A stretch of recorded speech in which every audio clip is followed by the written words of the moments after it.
Good afternoon, everybody. Jacques Roch here, Group Occupational Health and Safety Manager for the Replenishing Group. Today's little video or conversation is going to go around COVID-19 booster vaccination shots. I thought it would be important to maybe have a bit of a discussion about how they work and the process around them. As many of you are aware, the South African government announced in December that eligible citizens can then go for their boosters. So we wanted to have just a quick couple of facts on that you maybe need to know how they work. Before we get to that, let's quickly just discuss our situation with COVID-19 in 2021 as a group. And I'm happy to report that we were able to vaccinate every single employee by December fully. And due to that, we've had 0 COVID hospitalizations, 0 COVID deaths. Compared to 2020, where we had some hospitalizations of some of our employees, as well as 1 death due to COVID. This year, we were fortunate, and due to vaccination playing a big role, had zero serious illness. So I want to say well done to all employees who took the responsibility to go for their vaccinations and to understand the importance of it, to share that data and information with their families and their friends, and to also help other people get vaccinations. And I think a special thank you should go to the management of Replenishing, who saw the importance of driving this program, providing employees with transport to vaccination sites, paid time off for vaccination, and various other methods to help control the spread of this virus. So yes, well done to all, and let's keep it up. Let's go when we qualify for our booster shots, let's do the same. Let's keep our workplace going and keep COVID as endemic and as far away from the door in terms of serious illness and death as we can. So let's go ahead and discuss the COVID-19 vaccination booster shots. I'm going to switch off my video so you don't have to see my ugly mug the whole time. All right, so obviously the first question is, what is it? What is this COVID-19 vaccination booster shot? And in basic terms, it's just an extra dose of the COVID-19 vaccine you received. So you either received Pfizer 2-shot or J&J one shot last year. It's the same vaccine you got. It's just an extra shot. So same dose that you received. Nothing else has changed. Comes from the same manufacturer, same type of administration via an injection and needle into the arm like you received originally. And like I said, it's either going to be Pfizer or J&J, depending what you got in 2021. Some of us got Pfizer, some of us got J&J, just depended on the area, what was available, that sort of thing.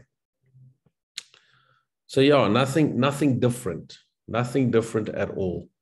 No matter what you might read on social media and all of that stuff, it is the same vaccination that you originally got.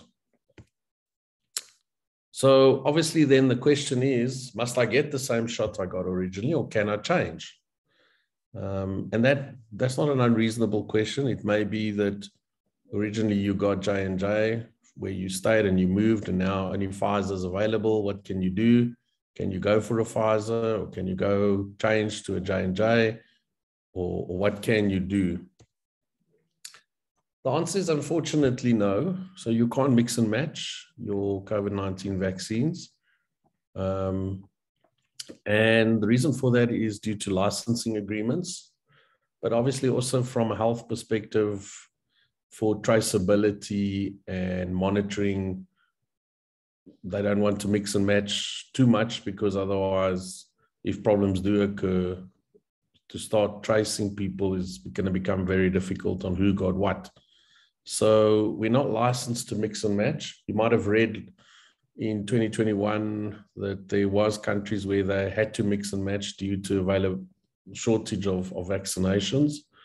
And there was, it did help, and obviously it did do its job, but I think those were important situations where they didn't have a choice. But here, no, unfortunately, you won't be able to mix and match. If you got Pfizer, you have to go for Pfizer. If you got J&J, please go for J&J again. So when can I go? That's obviously a very important question. So if your original jab was Pfizer, you have to wait 6 months after your second dose. So you have to wait 6 months after your second dose. This is a very important point. They will check your vaccination card, and they will check on the EDVS system whether you have, when was your last vaccination dose. They will look, and they will not vaccinate you if you have not moved through the prescribed period. So 6 months for Pfizer. And if your original jab was the J&J, you have to wait 2 months after your first shot. So that is the prescribed time periods as via the Department of Health. Obviously, the big question is, why must I bother? You've all gone through your vaccinations last year. And I always say that sometimes vaccination is not easy. It's sometimes a difficult choice due to many different reasons. Some people are scared of needles. Some people have religious beliefs or cultural beliefs. So we had to go through all of this last year, and we thought, well, there we go. But now I must go for another booster or another shot. Why should I bother when I already had 2 or 1 last year? And now you're asking me to take another one. So why? Why must we do this? Very valid question. So if you guys remember, we'll refer back to our original discussion about our immune system in our first training video last year. And there we spoke about two arms of the immune system, the innate immune system and the specific immune system. And we looked at the innate immune system being something that you're born with. It's think about it as the rapid security force or security officers that attack when your body gets invaded by something. And then we've got this specific immune system that is very specialized, that is a specific and highly trained, if you want to think about it, branch of the police force that then comes in when things get nasty and complicated. So you remember we discussed those 2 arms of the immune system. And again, we're going to refer a little bit back to this, but you will remember we compared the immune system to a police force with different sections and branches. So you guys will know in a police force, as in any country, you have different specialized section and branches. So for example, you would have somebody that specializes in sexual assault, or somebody that specializes in cattle theft, or branches that specializes in murder and robbery, branches that specialize in maybe vehicle hijacking, branches that specialize in abduction, those sort of things. There's all these specialized branches that work together to be able to protect citizens and solve crime.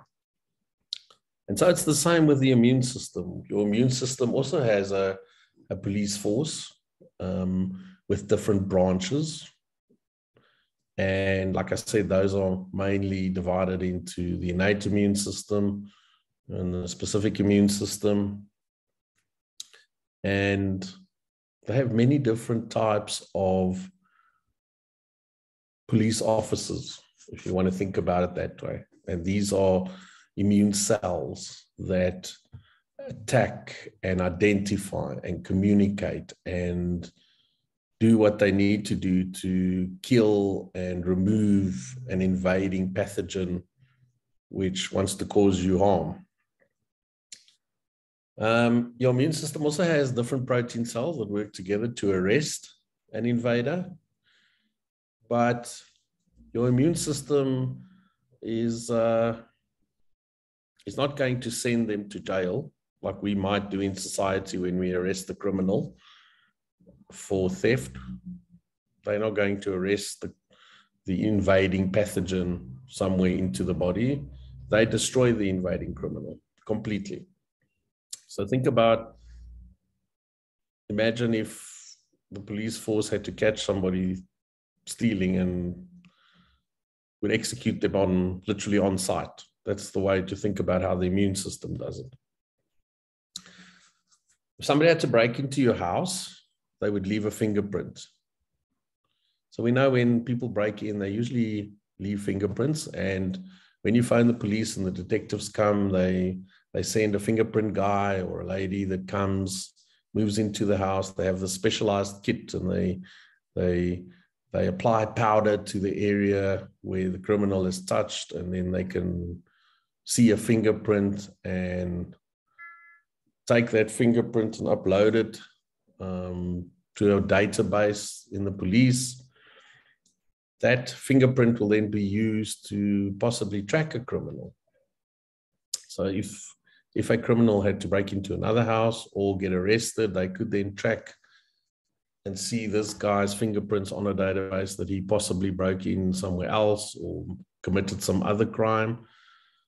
And so this will maybe prevent further damage. So they could arrest the guy there. Instead of not knowing what he did previously, we can then track his history via his fingerprints.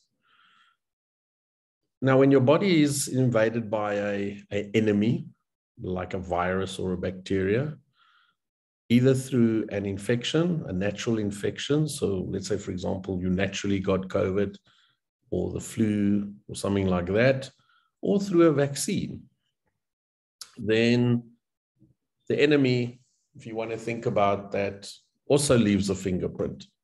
So the invading pathogen will also leave a fingerprint in the body. And we call that fingerprint an antigen. So think of an antigen as a part of the enemy that gets left in your body, a fingerprint or a footprint in the body that gets left when it gets inside your body. The immune system uses this specific fingerprint or antigen to create something called an antibody. So think of an antibody like a security guard.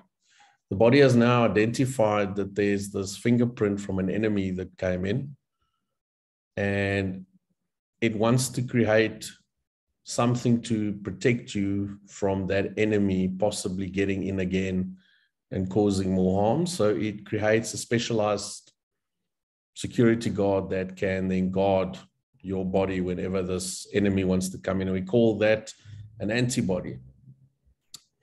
These antibodies will stick to the enemy when they invade the body to tell the immune system, hey, there's an enemy here.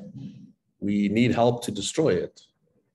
So these antibodies will literally be like labeling a criminal with Post-it notes saying, I'm a criminal, I'm a criminal.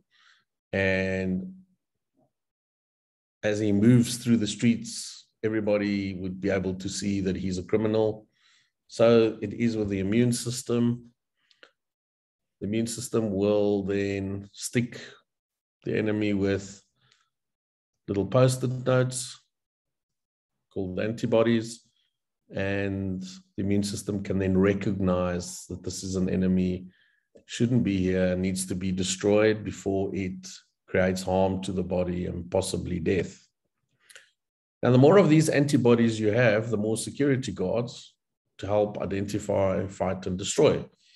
So thinking back, if we have to use an analogy, if you have a high value building where you store high value items, the more security guards you have, the more protection you should have. And so it is in the immune system as well. The more of these antibodies you have, the more security guards you have that can then identify this invading enemy or pathogen, identify it, mark it, and destroy it. And obviously what your body wants to do is to destroy this enemy as quick as possible. The quicker, the better, the less harm, the less damage to your body.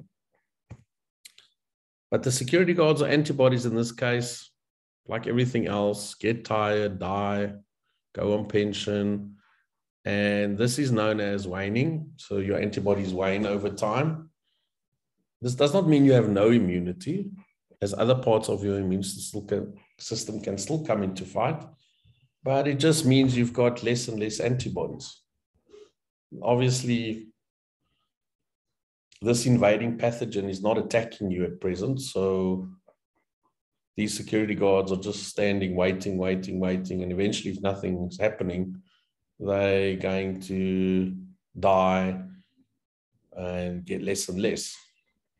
So we have to find a way of replenishing these antibodies or these security guards. And this can affect your response. So it's best to top up with more security guards, with new candidates or antibodies.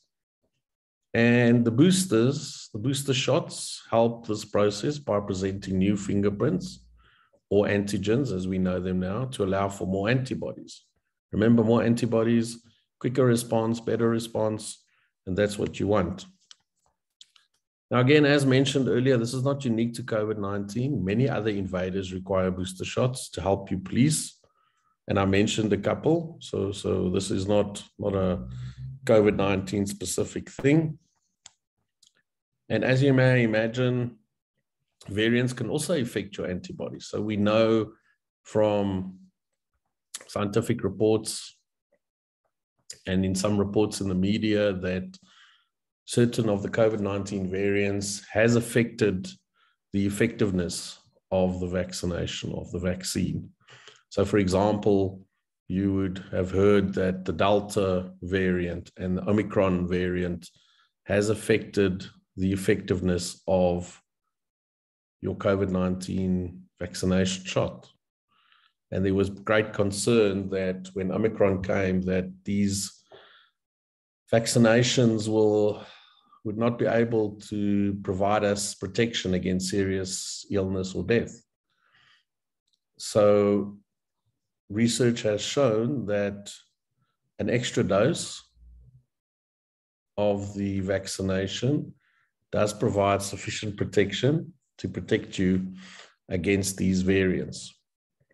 So imagine that the same criminal disguises himself by changing his face and hair, and he walks around, and although we have his fingerprints and maybe we even have his photo, and we know what he looks like in the photo, he changes his hair and his face, he looks like somebody else. We're not going to notice him. We might invite him into our house, invite him into our business, not knowing that he's actually there to perform malice and cause harm. And so it's the same with pathogens and viruses, where they can also disguise themselves. They can change their face or hair, if you want to think about it that way. And they do this by creating variants that your immune system sometimes will not recognize or take longer to recognize. And obviously, with immunization and infectious diseases, time is of the essence. So the longer the body takes to recognize it, the more harm the pathogen or the virus can do in your body. So you could slip past some security guards, causing damage before being recognized. It is therefore important to have enough antibodies or security guards to recognize any possible attempt. So that's the basics of why we need a booster. It's to replenish our security guards, to ensure our immune system is working effectively so that if we have to get infected with the SARS-CoV-2 virus, that we have some protection to kick in immediately and prevent serious illness or death. So where can you go for your booster? Well, short answer is the same place you received your original jab. That's the short answer, but most of the clinics and hospitals, whether private or government, as well as some private pharmacies, for example, Ackerman, Dischem, they are all offering booster shots. So you can go to the same place you originally went, or you can go to any of those and you can go and have a look if they offer the same shot. Just make sure you tell them which shot you had, show them your vaccination card so they can see. So where can you go for more information? So if you want more information, obviously, the question comes about, what about side effects? So we know that from the original vaccinations, there was some side effects. So for example, a painful arm, slight fever, bit of dizziness, those sort of things, mild side effects that went away after a day or two. These could come back again when you go for your booster. So you might get the same side effects you had. But from what we've seen here, vaccinating all our employees, those were we only had fairly mild side effects. We had nobody that had serious side effects, such as myocarditis or something like that. We only had headaches for the afternoon, sore arms, those sort of things. So you could get the same side effects.